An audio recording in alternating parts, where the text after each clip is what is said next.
औरत ने पहले अपनी शर्ट उतारी, फिर पैंट्स उतार दी। उसके बाद उसने जूते पहन लिए।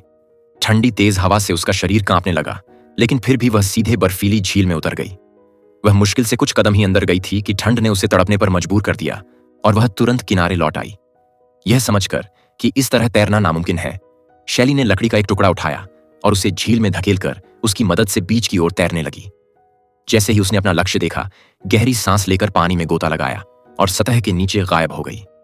वह झील के तल में डूबे मकान तक पहुंची ताकि वहां से सामान और सैटेलाइट फोन निकाल सके, लेकिन सांस न रोक पाने के कारण वह सिर्फ 2 बैग ही ले पाई और जल्दी से ऊपर लौट आई। सतह पर आते ही उसे खौफनाक नजारा दिखा। किनारे पर एक भूरे रंग का भालू घूम रहा था और खाने की तलाश कर रहा था। डर के मारे उसने देखा कि भालू उसके बचे खुचे खाने पर टूट पड़ा। लेकिन यह यहीं नहीं रुका, वह उसके बॉयफ्रेंड की लाश की ओर बढ़ने लगा। घबराई हुई शैली ने पानी में जोर जोर से छींटे मारकर उसे डराने की कोशिश की। सौभाग्य से भालू ज्यादा भूखा नहीं था। उसने शव को सूंघा और गंध पसंद न आने पर धीरे धीरे जंगल की ओर चला गया। तभी जाकर शैली ने राहत की सांस ली। किनारे पर पहुंचकर उसने डर और दुख के बीच अपने बॉयफ्रेंड के शव को घसीटकर सुरक्षित जगह दफना दिया। कैंप पर लौटकर उसने बचे हुए बैग खोले।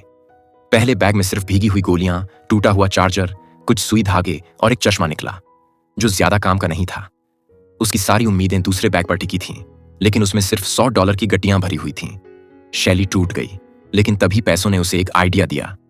उसने चश्मे को आवर्धक लेंस की तरह इस्तेमाल कर सूरज की रोशनी को पैसों पर फोकस किया। कुछ देर में वहां एक छोटी सी आग जल उठी, उम्मीद की किरण। खुशी से शैली बच्चे की तरह नाचने लगी।